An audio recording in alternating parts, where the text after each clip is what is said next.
uncensored. Welcome to Hauntoverse Uncut.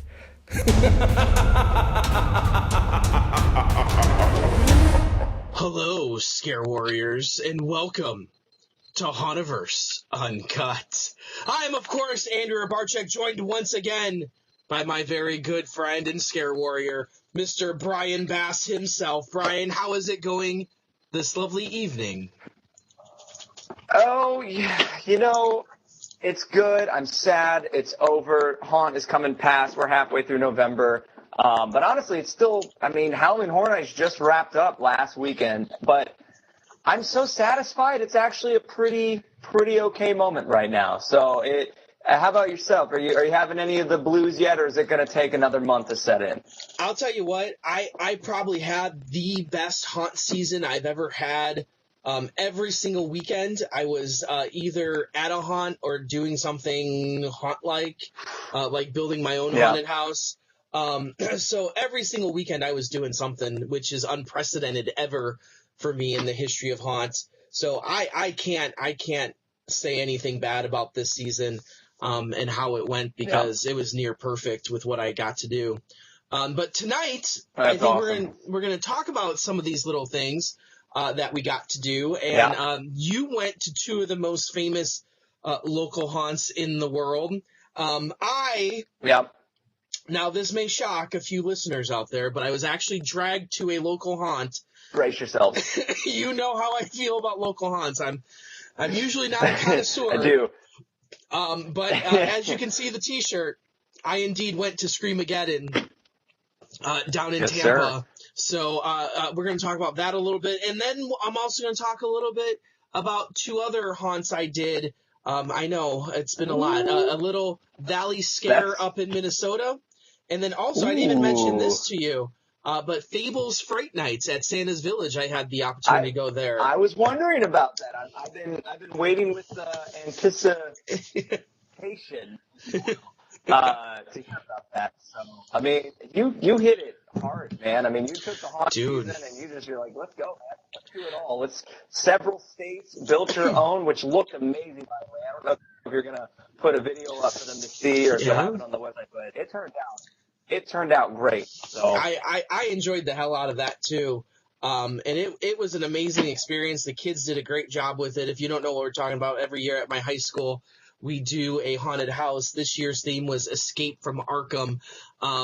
We have there is an unlisted video out there on YouTube right now that maybe we'll post somewhere, maybe on the COASTER-net forums. I'm still, we'll figure out how to get that out to people. But why don't you start with some of the stuff that you did this season? Yes, sir. Oh, gladly. Like I've said and raved about these haunts I've wanted to go to my whole life, and it finally happened. I got to Darkness. And I've been waiting for Darkness for so long, and I might have even said this on the last show. I was a little scared my expectations just might be too high at that point, and I got online and heard people talking it down and saying bad things. And so me and my buddies went. We got there when it opened, so we were the first group to go through. And once we got in the building, the line, they have an interior waiting section before you actually go into the house. And that moment, solidified all of my expectations. I was like, if this is it, this is what I came here for. And man, we tried for 30, 45 minutes after we went through that house to just keep talking about our favorite moments. There was so much happening. I cannot retell you more than 10% of my experiences, but some of the most incredible sets. But the animatronics, the way they did their scares, the uniqueness of the technology, just absolutely. I hit the floor probably 8 or 9 times. I had to trade out who was leading the room. Simple gags from just old school practical effects adapted to modern times to stuff I'd never seen before. And of course, the big sell there are the puppets, the animatronics. And I told my friend he had never done a local haunt. And he's like, I don't know what to expect. I was like, well, these have some crazy puppets. And I was hoping that I wasn't overselling it. We came around the corner, and this skeleton clown head that had to be, at least upwards of 10 feet or bigger, the face, just the face of this clown skull. and then he had two giant hands that came out, and it pinned me against one wall and my buddy against the other wall, and our other friend got trapped in between the hands, and it just kept coming and smashes you up against the wall. That's the kind of stuff that I dream about for Halloween Horror Nights that they'll never do. They'll never do that kind of stuff, you know? And the scares, the intensity, big props, the characters were phenomenal. They were, I mean, the energy, the precision, I mean, again, it was just too much at times. There was so much going on, the way they utilized video screens, the way they utilized distractions. I mean, it was unbelievable. I can't, we're going back next year. We even said, you know, I'd be happy not going to Halloween Horror Nights next year and going back to the darkness and doing it again. Because we almost got back in line to do it again immediately. And we even did their bonus haunt. They did a $5, it was a zombie haunt, which, two things that don't scare me, Andy, clowns and zombies. I don't care about them. They are not scary. Yeah. I have never been more terrified in my life. You want to see how you do a zombie house Halloween Horror Nights? You go to the darkness and you do whatever, at the Silo X, they change it. It's either a laser tag, a zombie laser tag, or just a zombie haunted house, depending on the day of the week or the time of the year. And it was absolutely intense. One of my favorite scares, they had a slider come screaming down a hallway that was probably 15 feet long, timed to strobe lights, and again, experiences you won't get at these mass, you know, general public haunts because they can't afford to break the line like that. And, I mean, it was just unreal. Some of the scares were just out of nowhere, and I mean that in the most, you know, you think you know something's a prop, and then a character is dropping down from the ceiling in front of you and shooting back up. I mean, it was just incredible. They did have airbag hallway. I don't like those. I hate them immensely. But man, I mean, we got done and we couldn't believe it. It was, now the only problem with darkness is they don't pulse the line as good as some other local haunts. So if you want a great, phenomenal, like inclusive experience, you want to be the first ones in line. Apparently once it gets a little later, you'll start bumping into people, and it's still, again, there's so much going on, you'll have a great time, but man, some of those rooms, 10 minutes before the house ended, I had nothing left to give. I couldn't scream anymore. I couldn't, I was exhausted. I was completely fulfilled. It was just I've got to say, probably my favorite haunted house experience I've ever been through. We also did their sister haunt, The Abyss. Very, very cool house located in the old Lemp Brewery. If you don't know the history of the Lemp murder house, I think it's just a few streets over, a few blocks away. It's a very infamous, I guess, murder case and a real haunt. And so there's a brewery that's not in use anymore, and they turned it into a haunted house. You talk about atmosphere, man. The entrance to this haunted house, you go down a spiral staircase 5 stories into the underground section. The second you get down there, you can't see further than this far in front of your face. They make sure to have no more than 1 or 2 lights on in the entire room that you're in. It's so hard to describe. It wasn't as intense as darkness, but it was terrifying. There were moments where I was so stressed just walking towards, because you could not see where you were going. And, I mean, it was just, with the atmosphere, they didn't even have to do the big sets and the big, you know, theatrics, because you have this amazing old architecture that you're going through corridors and going through tunnels and old passageways. I mean, we were blown away. It was unbelievable. I give it a 10 out of 10. I don't understand these bad reviews and where they're coming from, because how you go and don't have a good time there, it's beyond me. I have no idea. And then they have a great little museum afterwards. I got to take a picture with the doll from Saw, the one that was used in the movies. They got a lot of history in the walls there with all the movies and all the directors who have come through, and a lot of movie props in the house too. So, again, just blown away. I wish I could give you guys more, but it was such a surreal experience. It was too much happening at once. So I'm going back 100%. And how much was it to go through that haunt? Was it expensive? It was in the times of now, no. Growing up as a local haunt fanatic, it's outrageously expensive. Local haunts should be $8 to $10, and like I remember when the haunts here were charging $10 to $12, I was like, no, like that's silly. I'm not going to pay that. All of those are now at $18 to $20. Yeah. So Darkness was $20 or $25 plus the little bonus haunt, and I have a hard time paying $25 for a haunted house, regardless of who you are. That would determine my return value, my return factors. I don't know if I want to go next year. If I'm in St. Louis, I probably do it. But $25, compared to the $150 to $250 you're going to spend just to get into Halloween Horror Nights with a fast pass, I'd pay the $25 just to do that one. Hell, I'd pay $50 to do it twice and not go to Halloween Horror Nights and save that money. But it's still steep.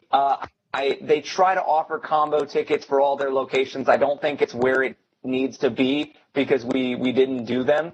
We would have been more inclined to. We went into the Abyss, but I wish they would have just wrapped everything up in a better bundle because that's a lot. That's a lot, especially when we were there doing a trip. You had an hotel, food, all that. So, but for the first time, if you've never been and you haven't done a local haunt in a while and you're anywhere near St. Louis, go do the Darkness. You owe it to yourself to see a top of the line haunted house. I mean, again, just the scenes. There's a bridge we were on. The whole bridge dropped about a foot, like Twister style. And as it drops, characters come at you. I mean, you just have physical elements that don't happen anywhere else. So it's phenomenal. So, then that's I think it's my number one. We'll get to the Contender, which was the other house that I went through this year up in Michigan. But before we do that, I need to know about ValleyScare. I need to let's get through that real quick. Real quick. Well, here's my, I kind of said,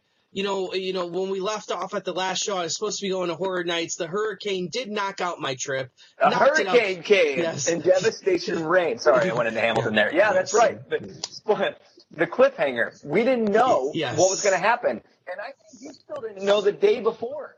No. You and you're like, I don't know. I literally canceled the stuff, Thursday morning when the hurricane was supposed to hit Thursday night, literally started canceling stuff. So I did not make it out to Horror Nights that weekend.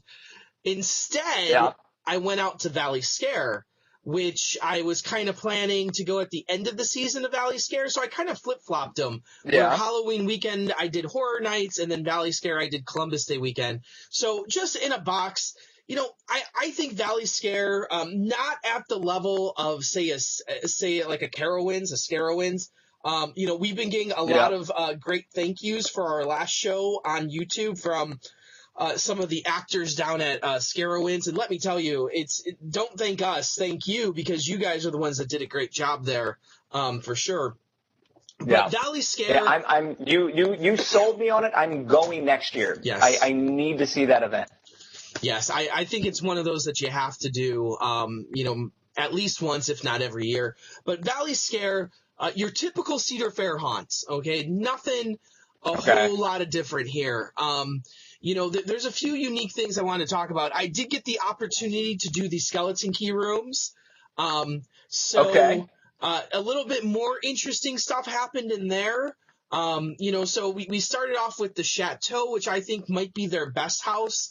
And might be up there with maybe one of the best Cedar Fair houses anywhere in terms of set design, where they really put some money into that and paid some real attention to detail.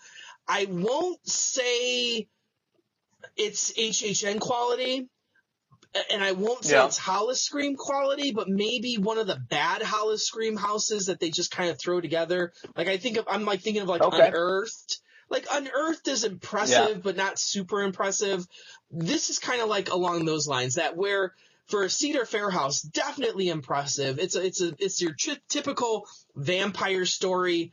So we get into the first room, which is the skeleton key room, and I'm like all gung ho about it, So usually the concept is you gotta do something, and I'm like, okay, whatever. So they give us a shot glass, and it's a vampire house. And you look inside the shot glass, and there's some red liquid in there. And he's like, oh, well, toast to the vampires or whatever.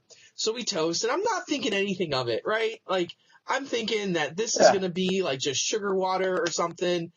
Oh, hell no. I drank that shit, and Brian, if I tell you that it didn't taste like blood, I'd be lying to you, because it tasted exactly like blood. And I'm one to say you don't throw up in theme parks.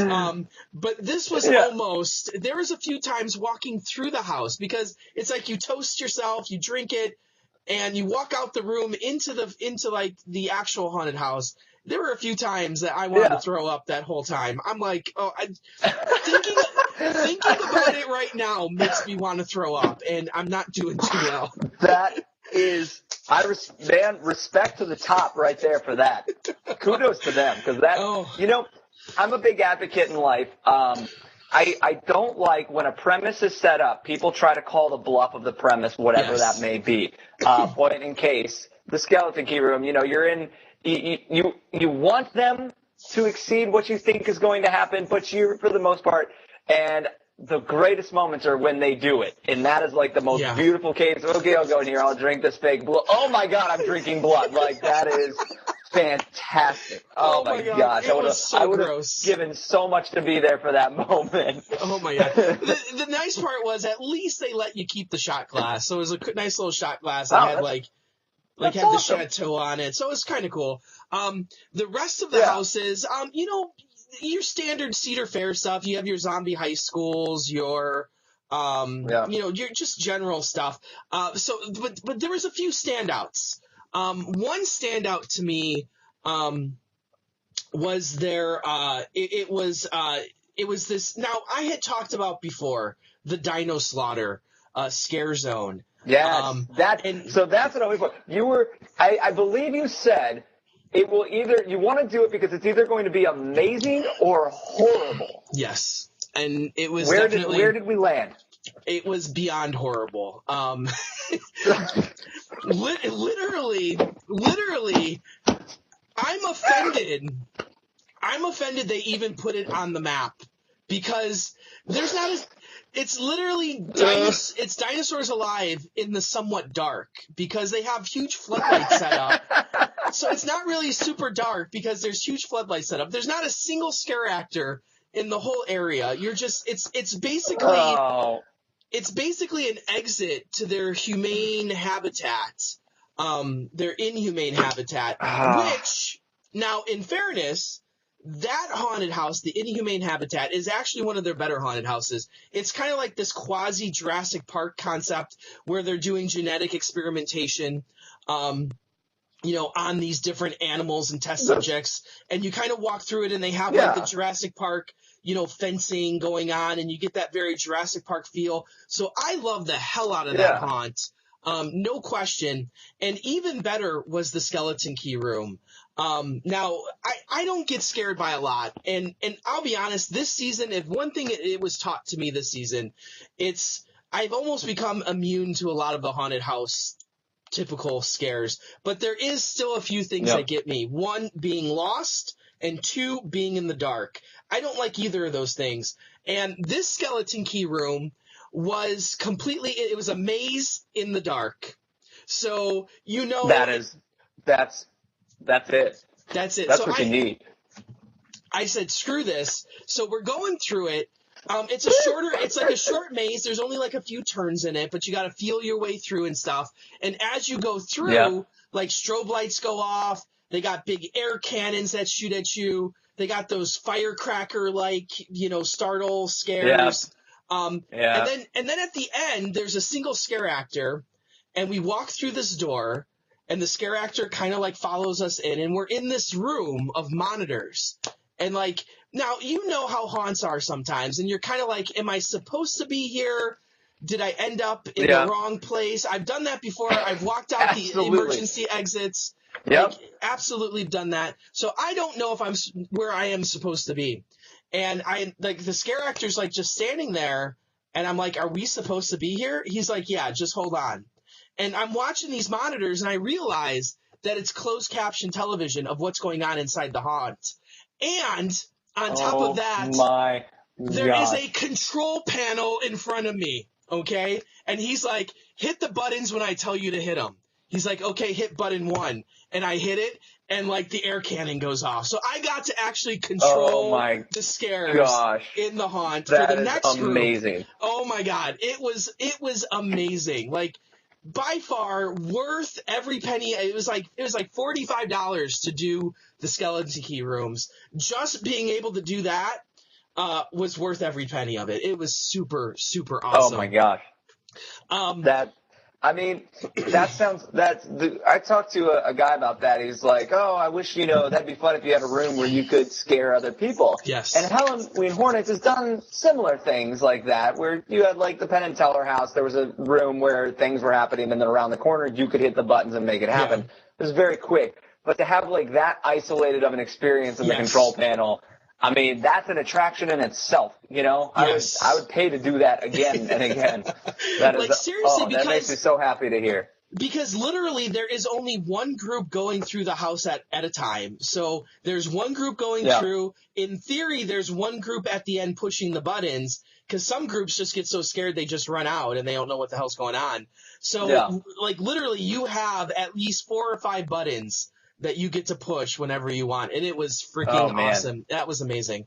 Now, another thing that they did, which I thought was a brilliant idea on paper, it's a house called Berserkers. It's a new house this year. Okay. And for me to call it a haunted house would be a misnomer, to be completely honest with you. It's a theatric experience. So you go in. That sounds kind of awesome, though. It does. It did. On paper, what they did was awesome. In execution, it fell way short of that, and I don't know if it's because of money, time, or whatever it is, but it's in a huge sprung tent that's about 20 to 30 feet high. That these rooms are massive. So they stamp your hand, and you go into the first room, and there's a show that goes on. So there's this girl that comes out who talks about the myth of the Berserkers and how the Berserker, there's this whole storyline, and it's hard. I don't even remember what the story is. No. It's a Viking story, basically.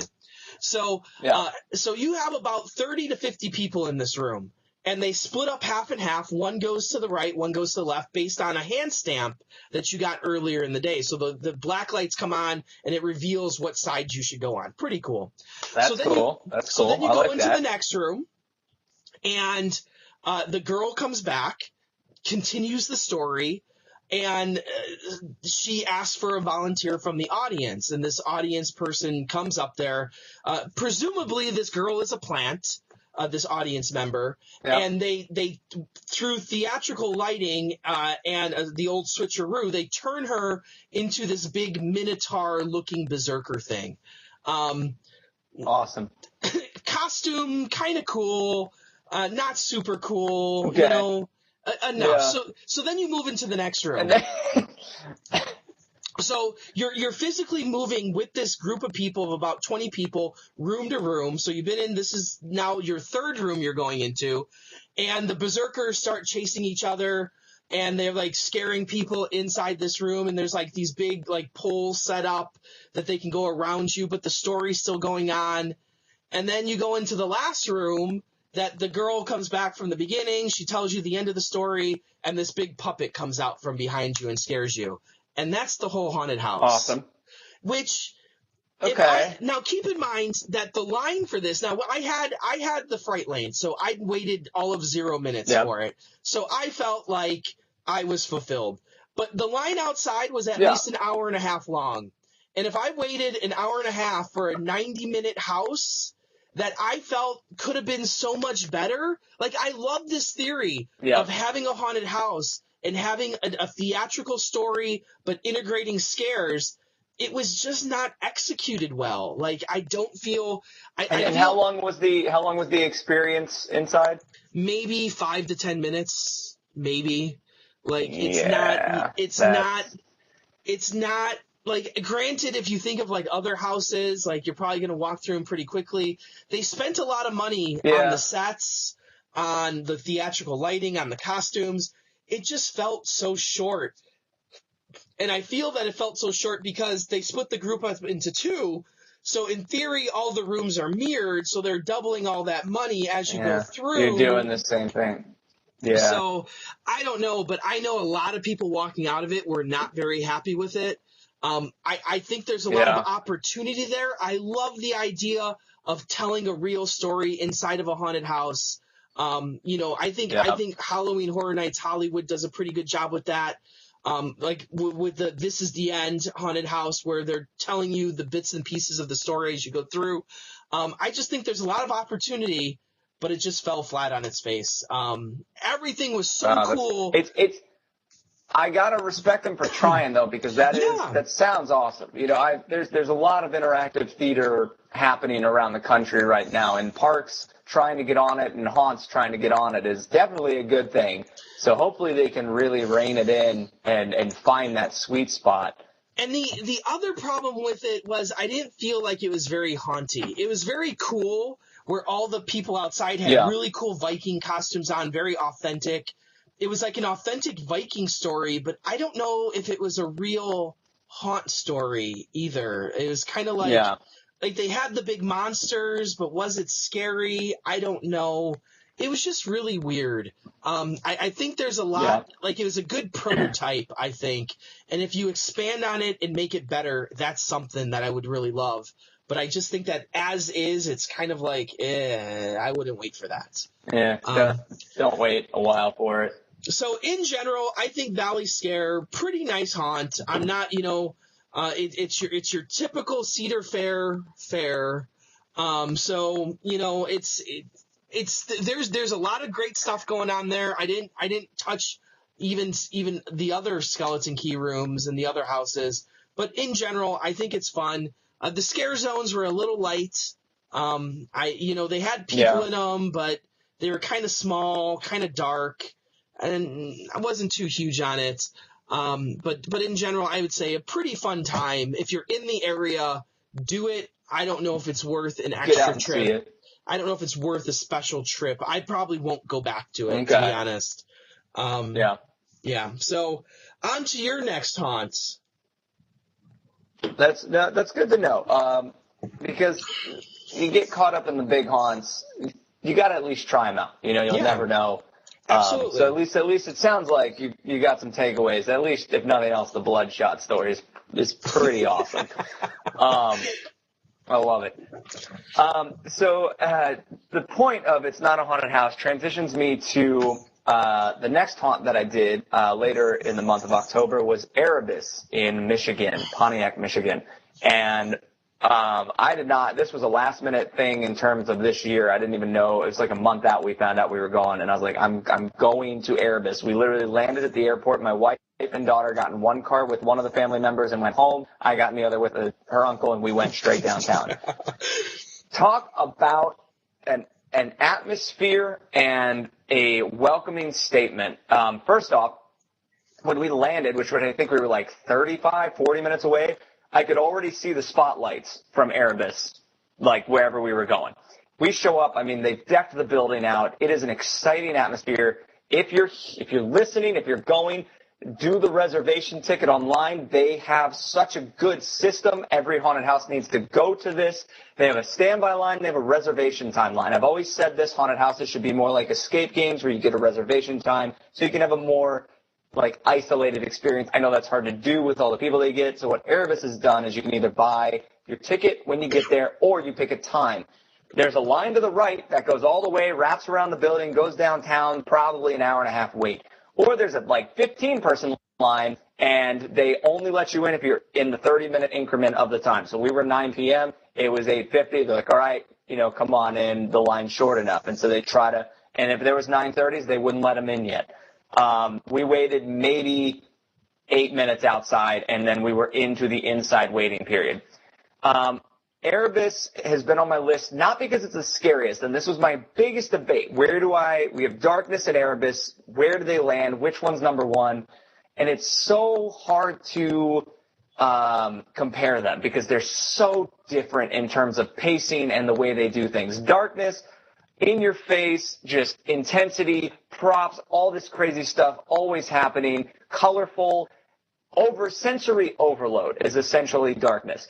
Erebus is much more intentional and weirdly paced, but brilliant in its own way. And I just want to say, from the time, so you get in, you go in the line, there's a little photo op opportunity, then you get back in the line, and then you get to the first section of waiting. There's 3 or 4 sections of waiting before you actually get into the house, which I wish we would have known just because we were little, like, okay, how long are we actually going to be here? But just the atmosphere while you're waiting, the sets that you're walking through, the sound design you're getting, like it's just exciting and anxious. It's so cool. And when you finally get to they start letting groups go in, the very first scene, there's about 50 to 75 people, I would guess, into this big room. I knew something was going to happen, and I'm not going to spoil it because it was so awesome. It was so unprepared. I felt like I was in Universal on an attraction. I felt like I was at a ride. We weren't moving, but the way that the movie was interacting with the actors in the room and the way that you're part of this experiment, I mean, talk about telling a story. The atmosphere was incredible. The climax of that room, everything I contemplated on happening, I was looking over my shoulder because there was a lot of space behind us. I was like, something big's going to happen. I was not ready for it. And, I mean, people jumped, screamed, dropped to the ground. It was the opening statement a haunted house needs to have. Followed by something it wasn't executed well, but immediately after that, you got about 50 people. And they say, how many in your group? I'm like, 2, like door number 1.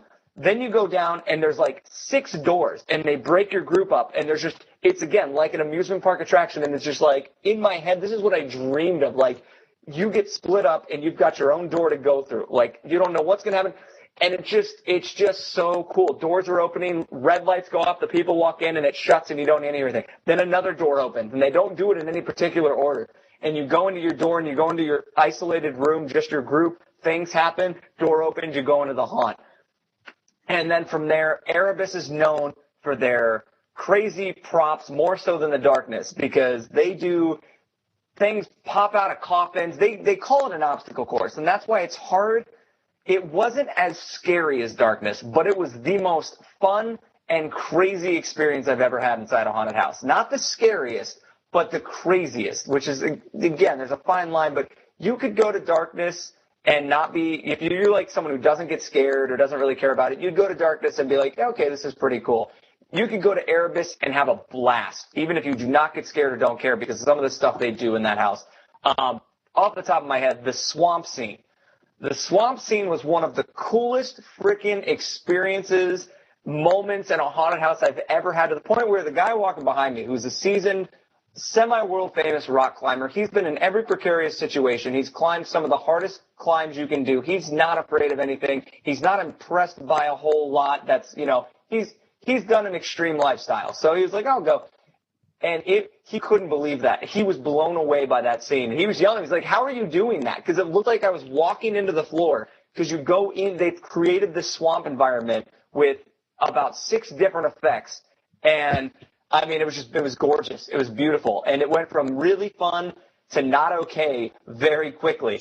As I walked into the next part of the swamp where it literally feels like you're trudging maybe chest high through a swamp, and they got laser effects. And I mean, it was just beautiful. It was so beautiful. And I was like, this is amazing. And about 10 feet in front of me, like, hand just comes up and comes back down. And I was like, oh no, like, I don't want to be here. And then things just start attacking you from the waist down. It feels like they're grabbing you, and you can't see it because you're in an airbag hallway, essentially, from your waist down to simulate the mud that you're walking through, with a floor that you get stuck in. And then that goes further down and comes into not only a full airbag hallway, but an airbag hallway obstacle course where there's dead ends. It was almost a maze. It was so stressful. You go upstairs in this thing. The stairs are like straight up fire escape stairs, and you think, oh, safety, they want us to be safe. No, they have a laser and a disco light pointed directly at you as you're going up it, with characters saying, don't hit your head, because if you fall back down, you're all mine. And it was just like, I mean, I did not feel safe in this place in a good way. They had walls that would smash you. They had a wall that simulated pushing you off a cliff. The buried alive room, which I was ready for. I knew how they were going to do it. I knew when it was coming. I still hated the whole time when we were buried alive over our head, man. I was like, hit the button, get us out of here. I know you can clean this up, get it out right now, because I was so uncomfortable. One thing they got me so good. One of their famous props is this zombie monkey. It's on this like crate. It's a puppet but it's an animatronic. It's an arm. It's very famous. They were kind of the ones to pioneer the fact that we don't want you to sign waivers because that takes too long. That's a lot of messy work. If we just design props to attack you and we tell you that we're designing props to attack you, apparently we're covered. And that's what this house is. The characters, while in your face and not a lot, Darkness had way more characters. Erebus had a lot more practical and set scares.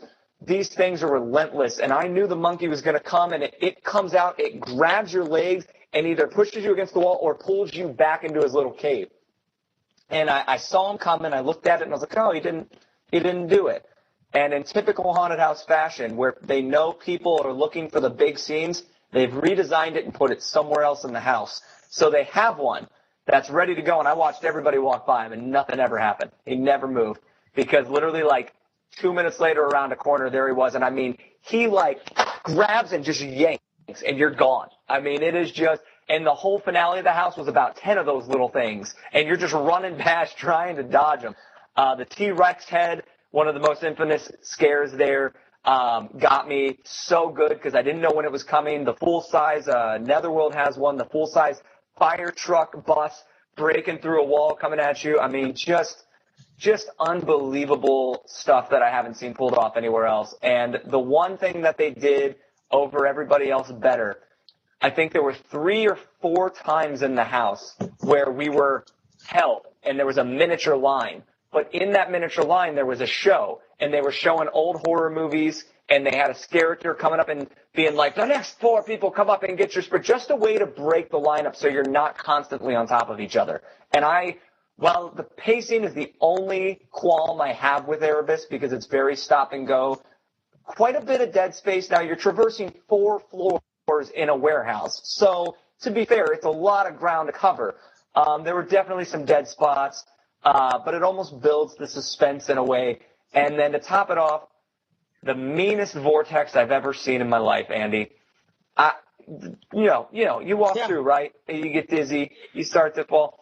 So let's go back. You had just the vortex. Back in the day, that's all you needed. And then they're like, okay, everybody's seen this. Let's throw some 3D on top of it. All right, we got a 3D vortex. That's pretty cool. Let's double the length. Haunted Houses here started making 2 of them. Then they started putting characters in them. As I talked earlier in the show this season, they started shocking the railings. I literally had thought I had seen it all. There's nothing they could have done in this spiral tunnel of death to get me.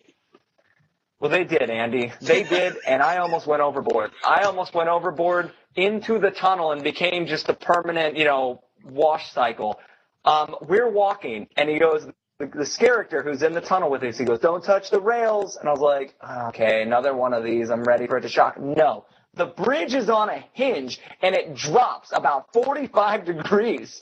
And I hit the railing and caught myself, and I'm looking, and people are hanging over, screaming, and he's just laughing, and he throws it back up. And so you're also dizzy, and you're walking, and it drops again. You slam into the side, and it was you cannot tell me nobody has fallen. I guarantee you someone has fallen off of that thing because they're literally like, don't hold the railings. And I hit just under my arm, and I kind of lost my balance because you're already disoriented from the tunnel. So, I mean, again, just incredible, incredible adventurous stuff. I did not know what was waiting around every turn. And, I mean, you add in the giant walls of spikes that come at you, the bodies that fall from the ceiling.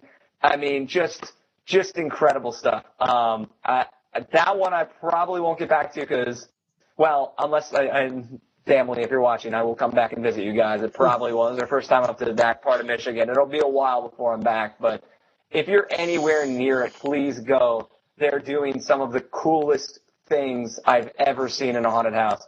Darkness, most intense haunted house experience, but Erebus, the most unique. You will not find, I don't think, and from the research I've done, the reviews I've read, you will not find another haunt specifically like that and what they do inside their building. So, and again, always big fan when the guys design their stuff in-house and they're not buying from other vendors. Now, yeah, you'll recognize something, but I think it's half their space is for development and building. And they have a foam designing shop. So they create all their own monsters. They had 15-foot tall monsters that came down at you and tried to grab you, and they had a body that slingshots off a coffin and lands on top of you. I mean, just amazing. Just the most fun I've had in a haunted house in a really long time. So, I couldn't ask for more. If anything, this season makes me now know more than ever, and I already should have known this. I need to drive 3.5, 4 hours south and get to Netherworld, because that's ranked higher than I think both of those. And I've always heard that, and I know that. But I'm like, oh, if it truly is, I mean, I'm an idiot for not going. So, and I expect you to get to one of those in the next year or two. You got to get to Erebus, St. Louis. Come on down. We'll do them both. I want to see you in the 45. Because, by the way, both of them took 45 minutes, more or less. So. Well, okay. Well, let me say this. So I'm going to move on to Scream-a-Geddon here. That I'm wearing the lovely shirt here this evening. A little outside your realm. Yeah, and I'm, so let me paint the picture for you. So I fly into Tampa on Saturday morning. We go to Howl-O-Scream, have a great time at Howl-O-Scream. I'll talk about that on the next show, because there's a few things I want to say about that. But we get done with Howl-O-Scream probably at about 9:00. And my good friend Dason, who was so kind to put me up in his house for the weekend, he's like, oh no, we got to go to Scream-a-Geddon. I went there last week. The best haunt I've ever been through. And I'm kind of like, okay, whatever. I'm not a huge home haunt, local haunt type of guy. Yeah. I said, you know what? He bought the tickets. I'm like, okay, I'll go. So we drive out. Yeah. 45 minutes outside Tampa. It's actually, I want to say it's more by like Winter Haven or something like that, like where Legoland is, somewhere in that general area. Yep. So the drive out there, you're literally driving into the middle of nowhere. Like you're in the middle of Florida farmland, which seems like a misnomer, but we were in Florida farmland. I've never even seen farms in Florida, but that's where we were. So you're in the middle of nowhere. You drive up, and it's this huge complex, because what they have is they actually have 5 separate haunts for the price of one. So you know what? At the end of the day, it's more in my realm of it's more in my wheelhouse there, because I like the smaller haunt. True. So, I'd rather go through 5 houses that are all 5 minutes each than one house that's 25 minutes each. Than one giant. Yeah. So that's more in my realm. They have your typical 3D clown house. They have a forest walkthrough where you're basically in a dark forest. That's awesome. And then they have an infected house, which I have the T-shirt here. They have the Blackgate Prison. Now, what's interesting about those 2 houses is you can choose to put on a glow necklace, which authorizes the scare actors, which authorizes them to be able to touch you and basically screw with you. So I was a little bit leery about that as well. But Jason forced me into it. And then the last thing that they have is a haunted hayride, which you don't really see. Nice. Like, I know up here in the Midwest, the haunted hayride is kind of like, the big thing to do. Down south, I get the sense you don't have it. But a little backstory. We don't do a ton of them. It's more the zombie paintball shoots. It's much more popular Midwest and Northeast, honestly. Yeah. They have some of the best ones in the country up there. Down here, you'll get a paintball shooting ride. That's about it. Yeah, so apparently the guy that owns Scream-a-Geddon started off in Indiana, came down and wanted to bring this hayride experience, which I'll talk about last. So basically, the clown house is your typical 3D house, your typical fun house scares, not a whole lot going on in there that's out of the norm that you haven't been through in other places. The Blackgate Prison was interesting because you're in this prison house with all these cells, and the way that they touch you is they like to pull you into the cell and then slam the cell gate. Nice. And so they start They start screwing with you inside the cell. They make you walk in through these like little holes in the wall to get to the next cell, and there's another person there. And it's kind of like a maze because you get broken up from your group right away. That there's a guy at the front telling you to go this way, you to go that way. It's really hard to navigate the whole thing. because it's kind of like a maze-like scenario. Different people are being pulled in different places. That's to me, awesome. it's cool, but I don't get off on that stuff. I really don't. Like they're talking to me and I'm like kind of like laughing at them, and like I don't play that game nice. Like I don't play I don't sit there and scream like, oh my God, don't touch me, don't touch me, So it's kind of weird, and you it's gotta kind earn of it. It's a little uncomfortable at times. Like, okay, just let me move on. I know you're not going to kill me. Like, so the infected house was kind of cool too. It's an outside maze with a lot of like white tarping. The whole story is that there's obviously an infection that is spreading and it's a contagion. So they like pull you into these different places, and like in different scenes at the beginning, like they'll test you, and like I didn't get tested, but Dason said like they give you like fake shots and stuff somehow that are I don't even like this seems like dirty to me, but I don't want to be shooting up in your haunted house. The coolest part of that is at the end they have like this big maze. Welcome to Florida. Here's some heroin. Here's some heroin. I'm like, these people down here, I don't know. It would be bath salts anyway. Yeah, seriously. They have a huge maze at the end with this huge fire shooter up in the air that just shoots like the liquid fire up into the air, and they got people chasing you around with chainsaws and stuff. Pretty good. Okay. So far I think the last two I'm going to talk about were probably my favorite. The trip through the forest was really cool. So they have a clear path through the forest.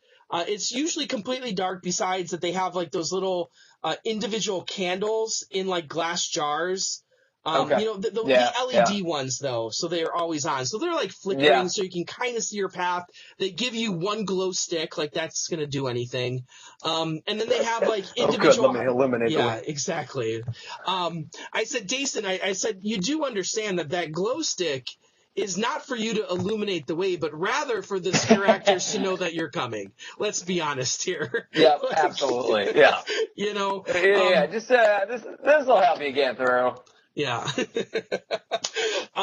So you go through these like mini houses. They have like mini scenes that have like 1 or 2 rooms each. And, they were really fascinated with cannibalism down there. Like every single house had to do with like cannibalism. I'm like, okay, it's getting a little weird now. But we've talked about it a little too much at this point. Yeah. It kind of, you see it in one house and 2 houses. And then you see it in 4, 5, and 6, and you're like, wait a minute, what's going on here? So that was kind of cool, though. I really enjoyed that one. And then the Haunted Hayride, I thought might be their best one there. I know there'd probably be a lot of people disagreeing with me, but they put you on they have this huge John Deere tractor that you would see out in like an industrial farm. It's hooked up to this big trailer thing where you just sit on straw. And they got speakers on it to kind of set the mood. And they actually built huge houses that the tractor can actually drive through. So these things are like 100 to 150 feet tall, huge scenes. And you go through them, and there's like big things that come out you. Really awesome stuff. And at the end, there's a big shootout in like this old West town. Don't ask me what the story was, because I don't know what the story was. It was like kind of like it was jumping around. There's people on zip lines with chainsaws. There's old West shootouts. That's awesome. Like just everything you can possibly imagine, but really cool. Yeah. There were a few times on the hayride though that like a scare actor, because the scare actors like come out to the trailer and stuff, and they'll hide like around it and scare people, and like they're like rolling backwards and stuff, and I'm like, that's just dangerous. I've known in the past, events get canceled for shit like that in Hollywood. That's right. Not to name any specific instances. But I'll tell you what, our evening was really nice at Scream-a-Geddon. I would go back to it. I thought it was fun enough. What also made it fun is we bought the Fast Pass. So it was only like, it's actually for all 5 haunts and the VIP access, I think it was something like $40 or something like that, which, you know what? That's nothing. And Game over. I couldn't understand. Like each of these haunts had these huge lines on them that were at least an hour long. And I'm like thinking to myself, why the hell are you going to stand in that line? Like I don't get it, but that's whatever. Crazy. The last, that's good to hear. No, because I had a buddy go there, and he all he had was rave reviews. He found it, I think, last year or a few years ago, and I need to get down there and check that out. So it's fun. The hayride is what interests me the most. Yeah, the hayride was pretty fun. You know, I don't know, because it is a bit of a drive away from either Tampa or Orlando, so you're kind of like in the middle between both of those. I enjoyed it. It's probably not something I'd want to do every year, maybe every now and then, depending on how they change stuff up. Yeah. You know, it's definitely something to do if you're in the area. And they really spend a lot on costuming and stuff, where they had scare actors walking around. It's kind of like a carnival setting where they have like trailers set up with food and games. So it's like this, it's a whole evening experience where it's not just you go through the haunts. Yeah. There's other shit to do there. The last one I want to talk about is something that's brand new in Chicago called Fables Fright Nights, which is at Santa's Village. Now, I did not know what to expect here. I had been in contact with the people who run the show, and they were very gracious. We were talking back and forth about maybe setting some stuff up. Things didn't quite work out because of, timing and weather and stuff. So we didn't get to do anything exclusive. Yeah. But still, we got to do the event, and I thought, that was cool. There aren't a ton of houses there. 4 or 5 different houses, it's hard to explain because it's a brand new haunt. So, it takes a lot of money to start those up. So I wasn't expecting a huge lot, but I think what we actually got was actually pretty good. That the first house was very interesting. You go into like, it was like I forget the name of it. Damn. It was like the Tales of Christmas Past or something. It's Santa's Village. So it's all based on Christmas themed stuff, which was kind of cool. Yeah. That they're trying to integrate all that. So you start off in this room and you have the scare actor telling the story. And then you go through this little haunted house with a few scare actors. Some of the scenes were very well done. I thought where they really were good at is they were good at being creative with what they had. So, whereas you can pour a lot of money into it, and I'm going to talk about this on the next show with HHN, they pour all this money into it, but the creativity just isn't there for me. You can have all the money in the world, and then you're just walking through movies at some point. Where here, I think they didn't have a lot of money. They poured it into, this stuff. The clown house was kind of run-of-the-mill. The only cool part was at the end they had your typical maze with like hanging tarps where you had to try and figure out which way to go. I would say the best house of the night was by far the Catacombs house, which was just really well done. That their lighting in that really made a huge difference. They had really nice facades inside where you're going through this catacomb of tombs. The like classic scares, the stuff they were doing with, they would have multiple busts of like heads on the wall, and one of them would be real, and they would pop out at you. I don't know if you noticed this, but did you notice that this year it seemed to be the laser light was like the new light of the year? Every single house had a laser light in it. Every house I went to had one, and I know even local haunts I didn't go to here have them. It's like the new thing. I had one too in my house because I figured everyone else is doing it, so I might as well too. Well, why not? It's a good effect, It looks super cool in the fog, especially if you have fog. But overall, the Krampus stuff, maybe the one that they spent the most on was a photo op with actual Krampus, where they have projection mapping on statues, and they tell this story of Krampus. and then there's like Krampus sitting there, and you go and take a picture with him, and he pops up and scares you as you're taking the picture, which we all knew was going to happen. That's awesome. But yeah, I really hope it comes back.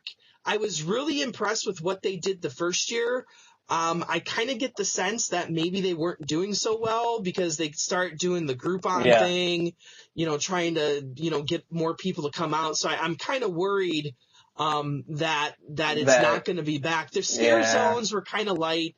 They didn't have a whole ton of actors, but, it's kind of like it's a startup haunt.